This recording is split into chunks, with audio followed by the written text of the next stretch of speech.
Good afternoon, everyone. We have an exciting panel discussion today. We're going to talk about how do you build a bionic organization.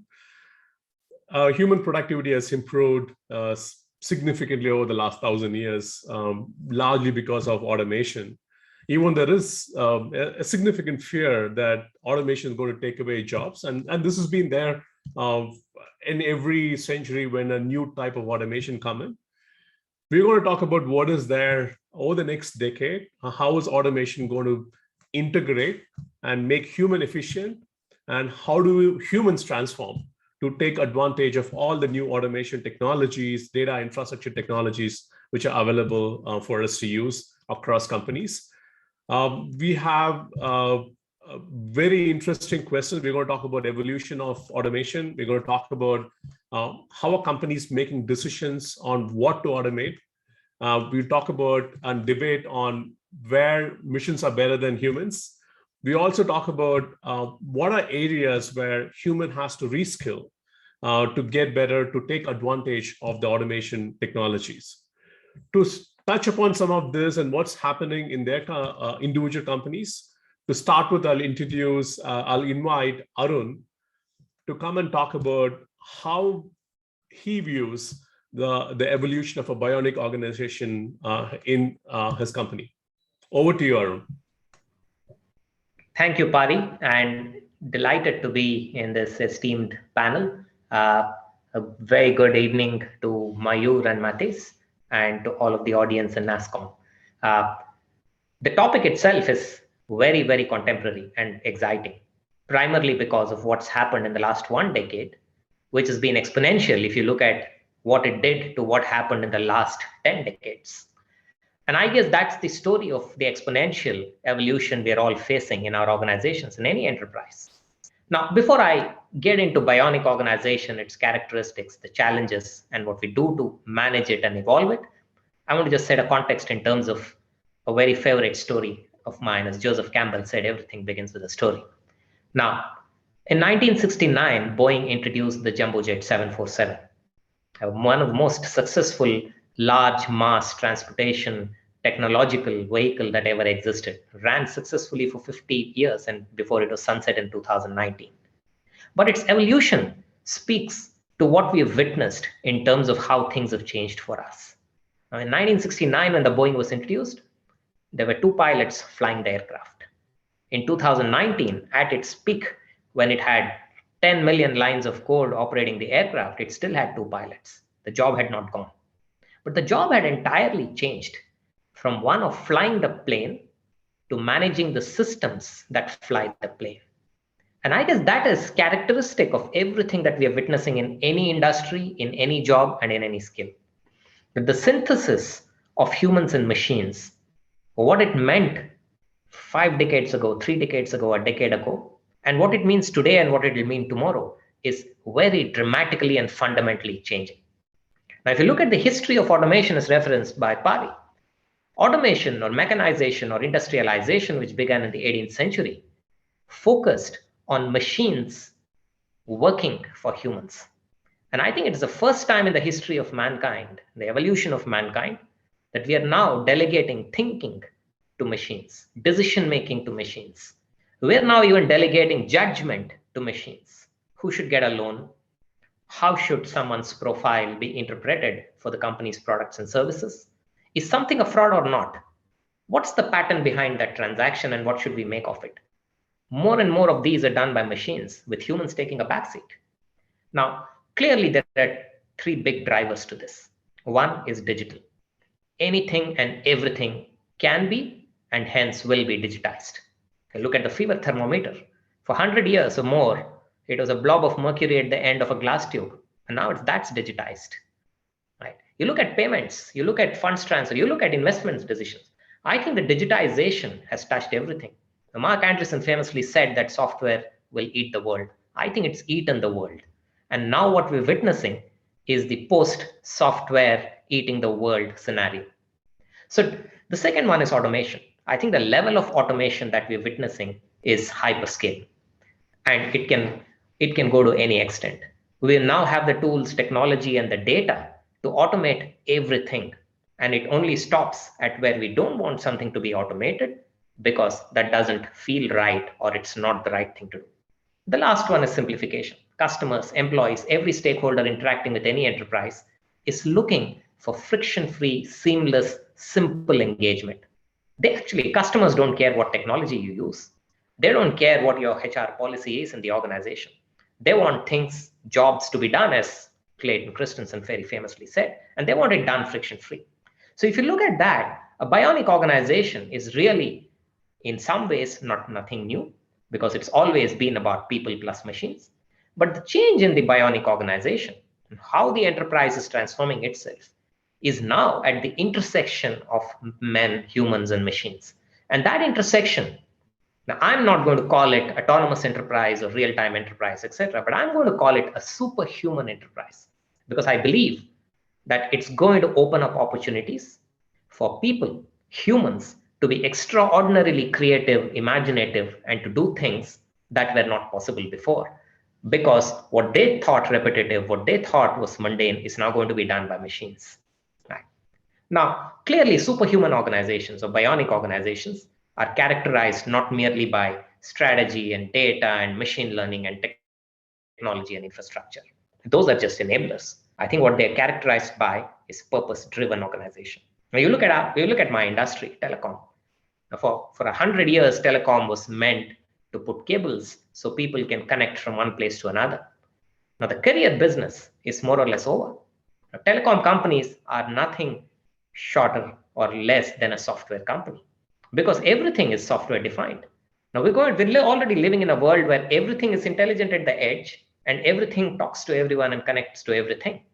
And that software defined world is changing the nature of what telecom means to customers, to everybody.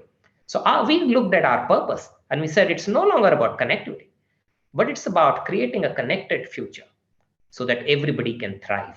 The operating word is not just connected and future, but thrive.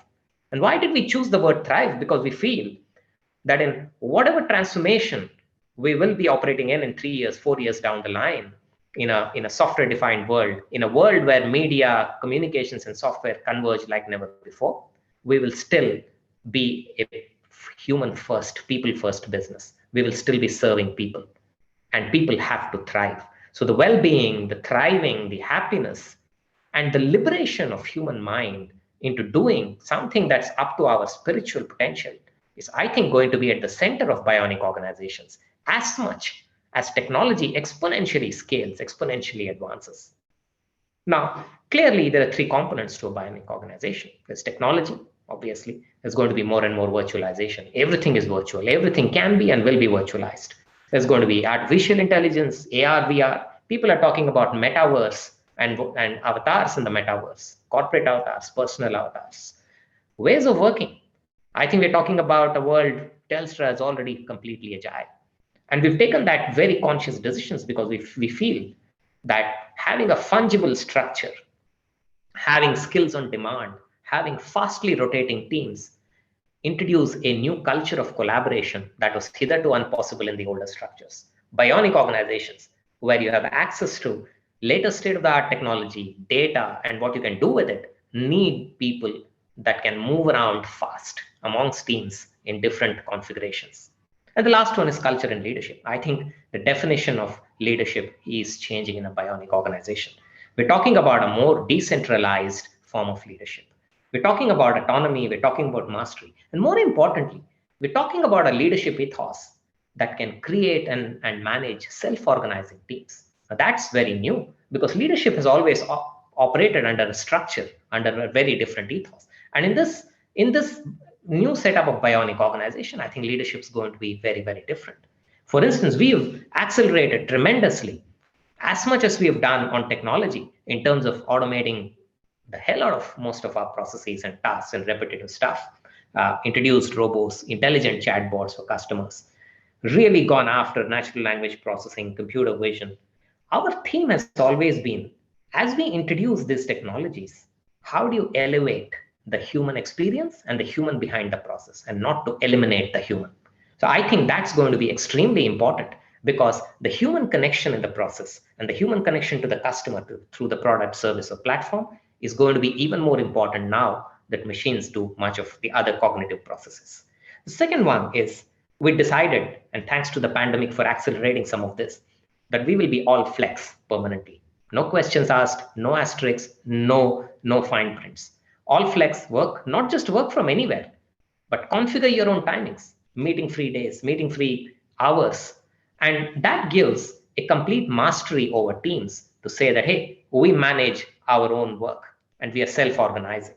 And the last one, I guess, is how can you introduce a culture of innovation? Because bionic organizations are not a destination. I think they're just fastly evolving. Uh, Look at a big organization as a sum of many tiny, small, intelligent organizations moving fast in a pattern. And that's what a bionic organization is. And in order to be able to do that, we need to empower smaller teams. Now, we run our smaller teams on internal hackathons. There's a huge culture of experimentation that's got encouragement. And what that does is that it creates a feeling of a fear of failure and saying that, hey, we are constantly evolving. Our learning is constantly evolving. So we must make sure that our leadership practices are also constantly evolving. Now, these don't come without challenges. We are still in a very, very steep learning curve as we move into the world of where machines intersect, cognitive technologies intersect with human creativity.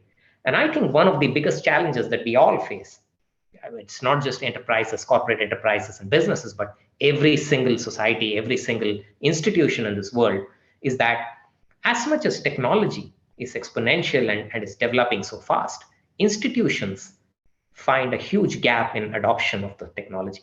And that gap, what we call as exponential gap, is real.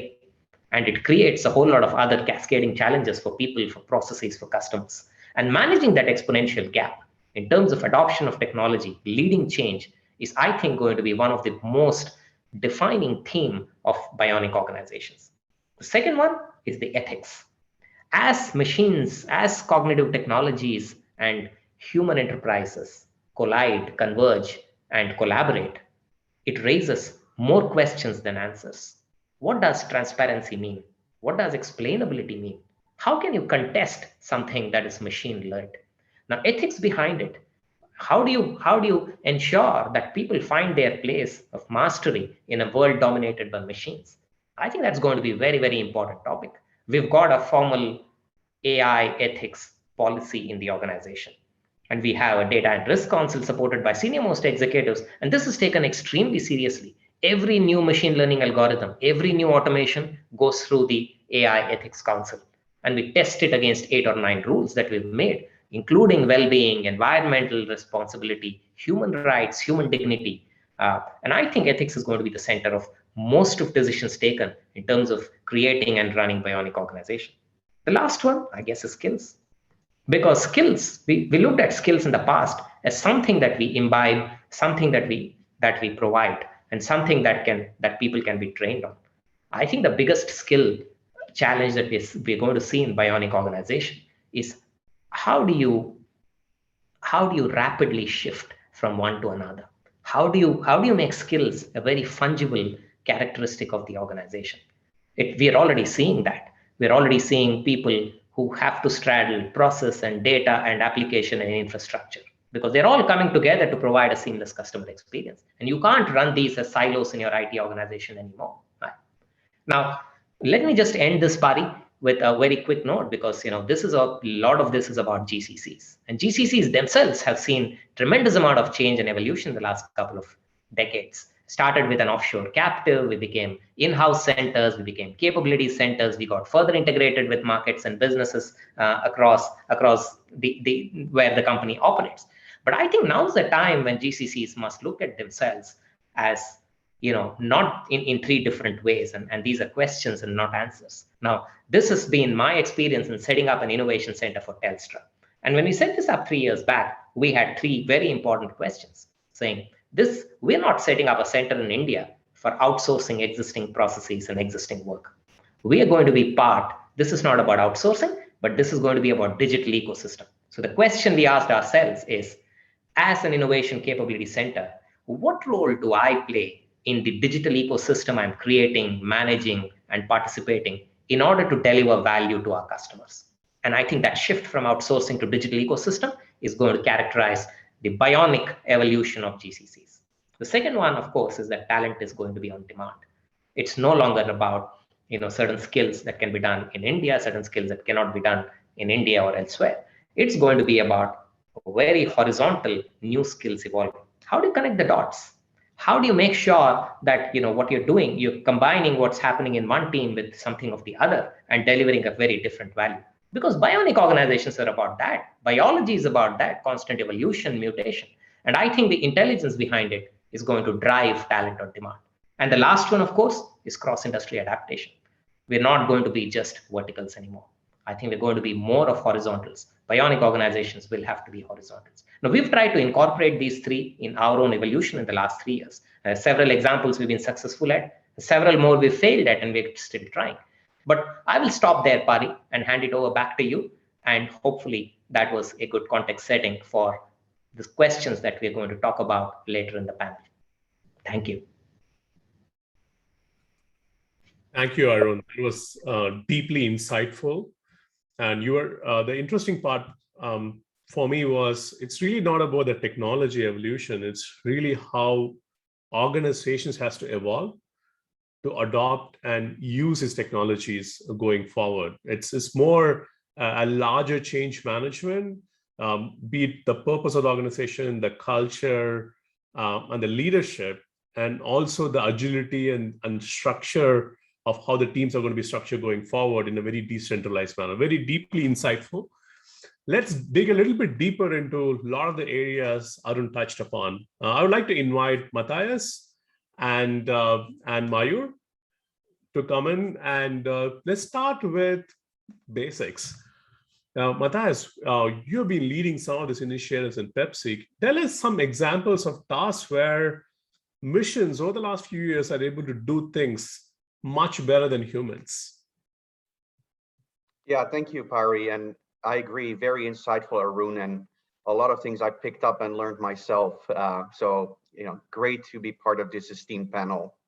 So at PepsiCo, what we are looking at, and in my role as leading global business services, one of the major activities that we perform for the company is reporting. And reporting is nothing more than visualization of unstructured data, so data becomes information. And that information then, if it's being given back to the business, can lead to better decision making, better products, better experiences.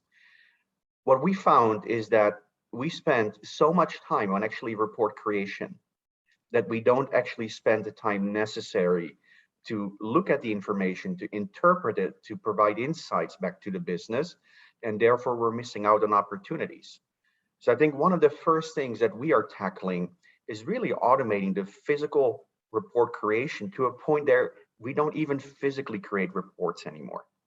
That's the ambition, where we have certain ways of how we present information back to the business, but we then have been able to repurpose a lot of the human capital we have to interpret the data and make sure that we get those little 3 golden nuggets that will make our company better.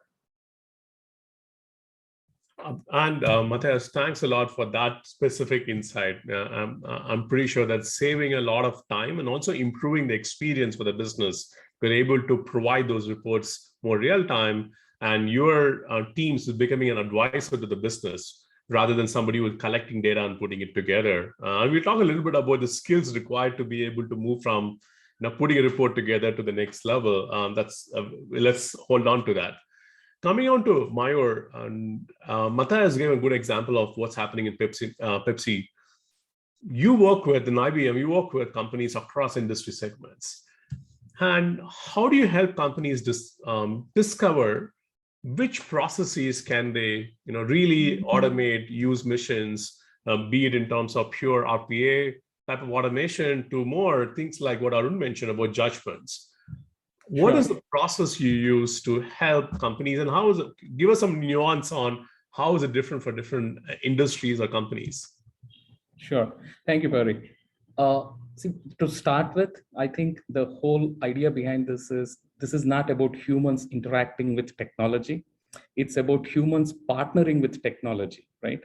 What we are always going to believe before we go back and provide solutions to our client is There are hard design factors such as UI, tools, environments, and so on, which will need to be kind of married with soft factors such as empathy, behavior, storytelling, collaboration, and so on. I think that is the fundamental upon which we go back and share our IBM client zero experience, because we have been doing this, we have been part of this journey for the several years.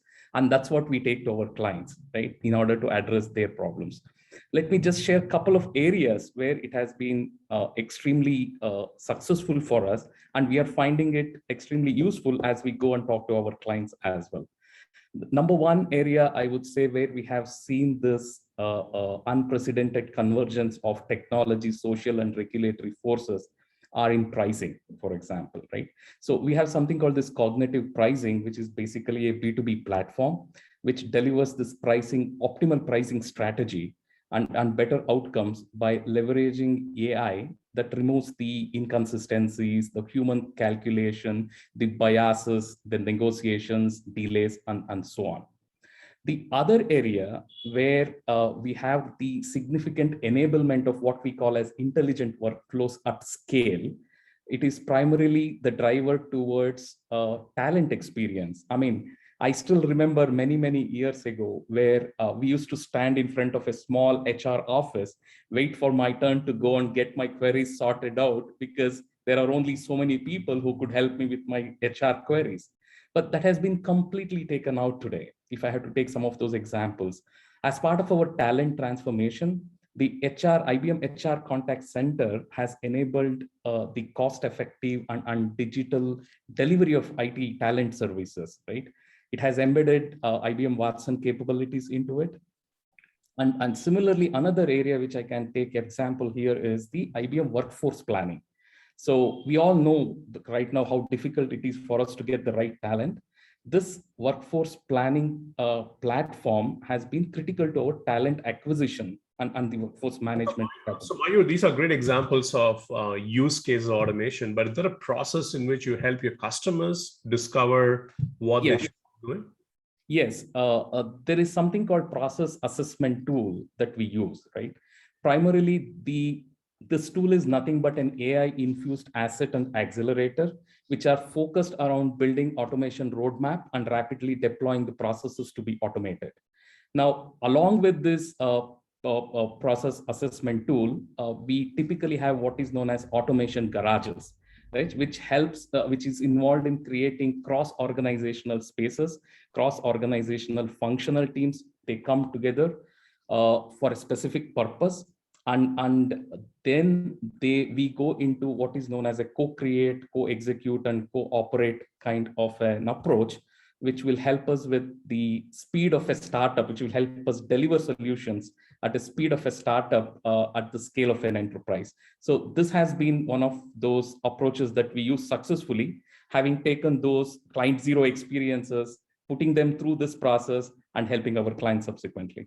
Got it. So Maiju, you have a combination of tools, technology, which allows you to discover and find the processes, and also have a more bottoms up, a collaboration innovation program, which allows people to come up with ideas, and then you're able to use it to drive automation.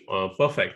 And Matthias, coming back to you, you're running the Global Business Services organization. And interestingly, it used to be called shared services. And now it's global because it's largely because talent is becoming global. And now the expectation from Global Business Services is a lot about technology, automation, AI.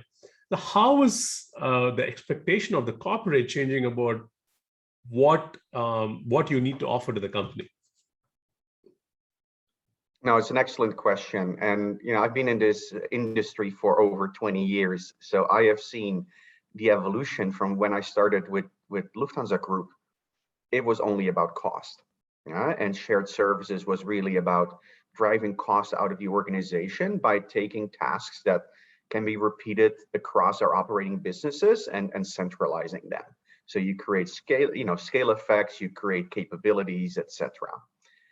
Right now, cost is important at PepsiCo, clearly, but really nobody's actually ever asking me how much money I save, except the CFO, of course, right?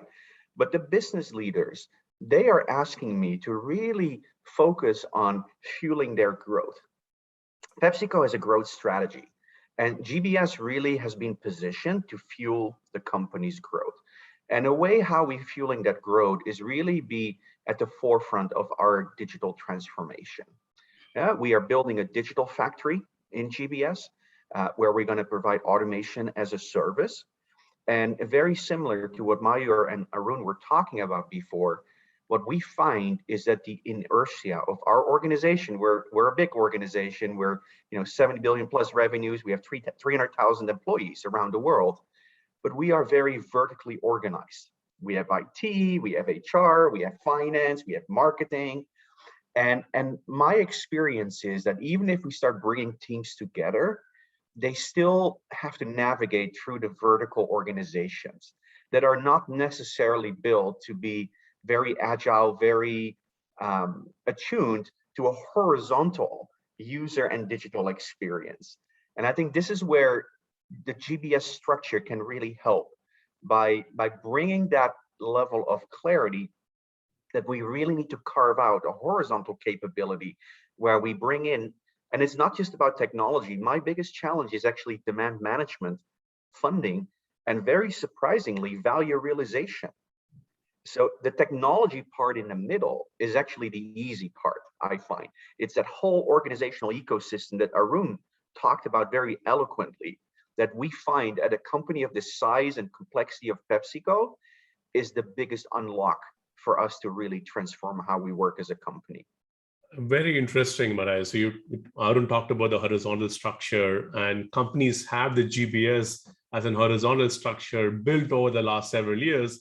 And they look back and say, where do I now drive these initiatives which cannot be set up in vertical? GBS seems like a great place to bring in because you're already structured to adopt and take control of some of these areas. Arun, coming back to you, you talked about Telstra journey in India over the last 3 years, and the GCCs have been evolving in India over the last 20 years. When Telstra came in and set up, so what are some of the big area they're trying to solve? Matthias talked about GBS moving in focus on growth from cost. Other areas where you thought, okay, now it's the right time, and here is how we should structure. So take me through some thought process in making that happen. Yeah, happy to do that. And I think it's a good segue from Matthias' description of GBS, and GBS actually evolving as an organization to a digital factory, and that's similar thought to ours. When we came back here in India in 2018 to set up something of our own, we were probably one of the last to set up something of our own in India. If you look at the global top 1,000 or even 1,500 companies, although Telstra was in India very, very long back as a business, the first cell phone call in India was made on a Telstra network in 1995. And then we've been doing work with all of our partners, technology, infrastructure, software, for several years. And when we decided to set this up in 2018, we had more than 15,000 people working for us already in India through different shared services, etc. Now, we went back to first principles and we said, what would be the best use of an investment like this in India? Because we missed the bus of the large captives, the capability centers, in-house centers, etc. And we said that as telco is transforming to a technology organization, there are 3 or 4 things that will be incredibly important for us to scale our talent base for future work. So our strategy was based on what we call as CATS, competitively advantageous talent segment. So we identified 20 to 25 skills that we will need at scale in 2025. And working backwards from that, we said, what do we do now today to seed this and also to feed those skills with the right kind of problems and problem statements from the marketplace? So the first principles involved identify those future skills and identify the right problems to start feeding them. So the ICC that we set up was almost like, equivalent to Houston, we have a problem. It was Bangalore, we have a problem. And here's how you solve the problem. So it was a problem-solving factory, an innovation factory. That's how we started. The 3 or 4 areas that we focused on more than anything else. We knew that the network is becoming more software, right? Once upon a time, the router was a box. The router became a software. Once upon a time, the camera was a bunch of hardware. Now it's more software than hardware. And I think as things become more and more digitalized, virtualized, and software driven, we believe that the convergence of network engineering and software engineering is going to happen. And that stack, working on that stack and building value-added layers on for our 5G network was going to be incredibly important. So we set up the state-of-the-art network engineering center, 5G lab. Think of it as an assembly line for telecom products. And we can start rolling out IoT orchestration on it. We can start doing new products on it. And I think the way it's going, the factory in India, the innovation factory, will cater to developing new lines of business for the telco industry. We'll have smart factories, smart mining, smart building, what have you, because what you're doing is picking up intelligent sensors on the edge, looking at what you can do on the cloud, and making software connectivity in between the two possible. So that software engineering, network engineering is a big portion of what we did, and how do we create future products. The second one clearly was customer journey. Right? The customer journey has changed completely in the digital world, especially in telco. More power is given to the customer. I mean, think of it. 5-6 years back, if you had to change your mobile plan, you would call somebody in your telco provider, and the process was horrible. And now you do it on the fly, right? Now, it's as simple as that, but that simplicity has come because there's so much more digitization that's happened in the back. So that digitization, envisioning that customer journey and digitalizing that customer journey and supporting that delivery, that was the second big part. The third one clearly was, hey, how do we look at bringing predictive analytics and automation together, right? What we call intelligent automation. And then once we have enough transaction data, once we have enough experience, how do you build on that data to kind of graduate into algorithmic machine learning before even we can talk AI, etc. So for instance, we have moved more than 2/3 of our voice calls into intelligent self-service chats. And that's a great outcome for our customers. It's a great outcome for our employees. And in doing so, what we've done is we've enabled those employees to focus on being a better partner and concierge for our customers, and not just to be and call answerers. So those are some of the principles on which we said this is how we want to set up. And so we set up specialized teams. This year we launched 2 more satellite centers in Pune and Hyderabad to support the Bangalore center. And what we're now trying to do is to kind of scale whatever we've experimented and successfully delivered. And we believe that those principles have paid us off.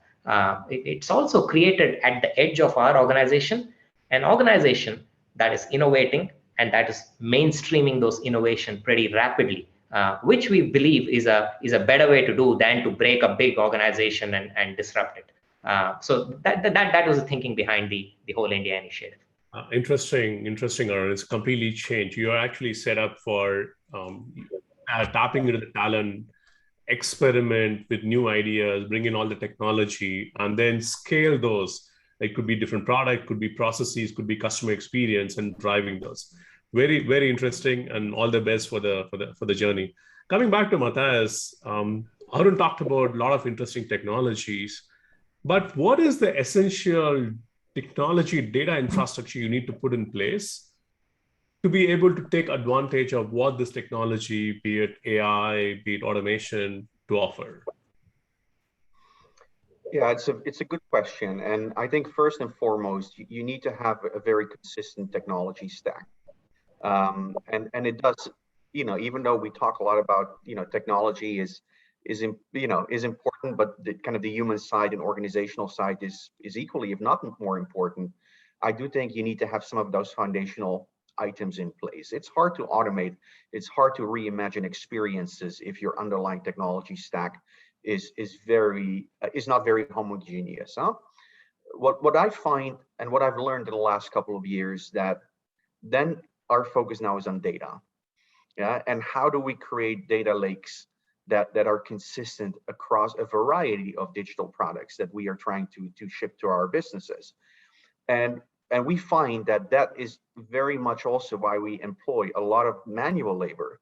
It's to start making sense of all these data sources that are floating around, from Excel to databases to ERP. And we have people combining all those manually into their own little data lake. So building a very clear underlying data foundation is a key success factor, especially from my experience, we get much more into data governance, data classification. There's a lot of focus now on data privacy, as we've seen from some of the leading nations in the world and how they are, looking at data.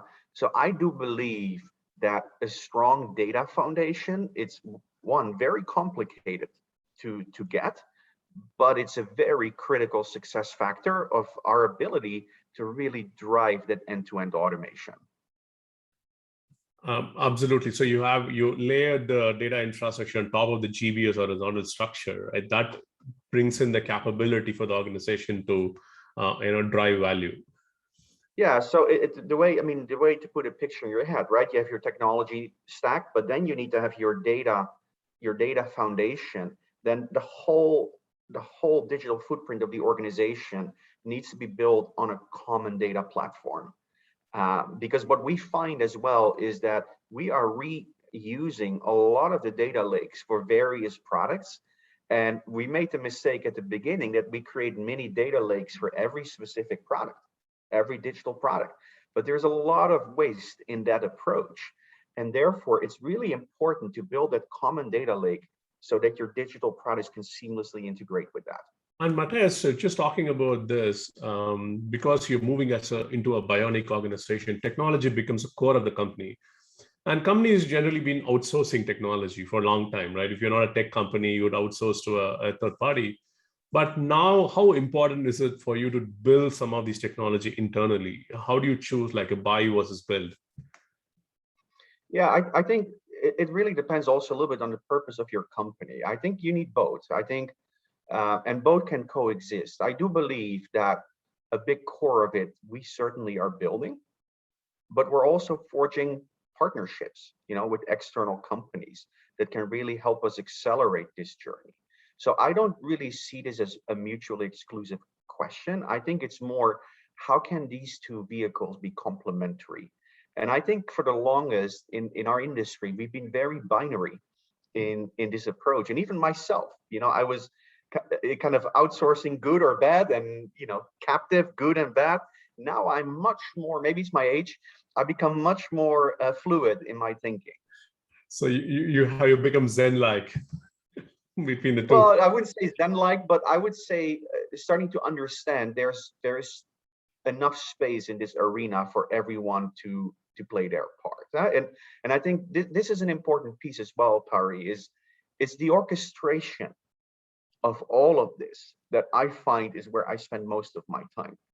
Because it's not about one technology or one data set. And we had a couple of use cases recently where it was all about stitching various technologies together, but then including things like a Siri capability by saying, hey, where do I have staffing shortages predicted in the next 5 weeks? Rather than send a whole report to someone, we just give them an opportunity to ask that question to a Siri-like environment and get the answer. So it's really that reimagining of those end-to-end experiences where I felt the business gave a lot of positive feedback. It's not about automating this task or writing a script here. I think that's last decade. I think it's really now about how do you stitch all of these technologies and capabilities together end to end across the organization to really deliver a great experience. Great. Again, going back to a great point, Matthias, what Arun talked about as well is about customer journey. Could be customer journey, could be employee journey, could be a partner journey. But how do you drive value, experience across rather than a specific task, what you need to do?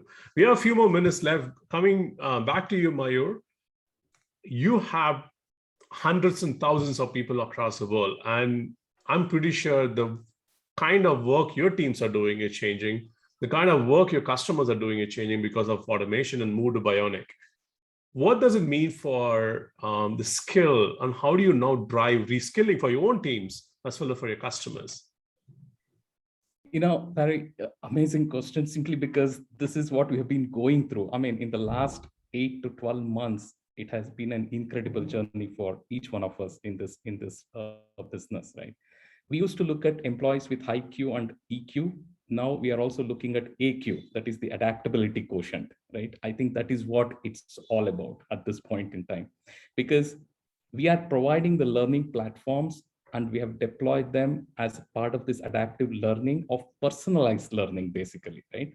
So let me just share some of the experiences that we have done, and whatever I'm sharing here has been extended to our clients, because as I've been saying, you first experiment out in-house and then you give it to your clients. That has been the success story so far.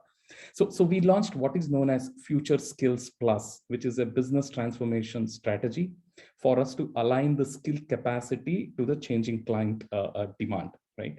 So the outcome so far has been amazing. 45% of our population has gone through either an upskill or a reskill program, right? And it has been part of the continuous learning culture that has been inculcated. And it has also helped us kind of improve our employee engagement scores as well, right? So that's how they are seeing the value. So basically, how does it work? Again, we are applying technology here to get these things going. The employees are basically identified in terms of their skills adjacency. And then there is a cognitive engine we put through put this whole data into that cognitive engine, which will optimize the candidate selection. It will look for the right candidate. It will do the skill matches, the propensity to learn, so on and so forth, right? So these AI deployed skills technology will take all these documents which are available about the employee, the certification and so on, and it creates a learning path relevant to that employee, right? So primarily what we have done is we have identified 4 themes that run through this future skills program. We have got hybrid cloud, the intelligent workflows, the strategic ISV partnership and the associated technology, and finally the industry transformation. So this is how it has been so far for us. It's been a great success for us given the current challenging times. Interesting, Maya. You are able to customize the learning path for individuals, not just in your company, but also opening up for others. And also the other platform, which is being used by a lot of our customers, is NASSCOM Future Skills platform, which has been, again, hugely impactful in India for companies across industry.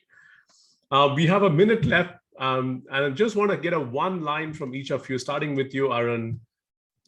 What's going to be the role of GCCs in transforming companies into a bionic organization? In 30 seconds.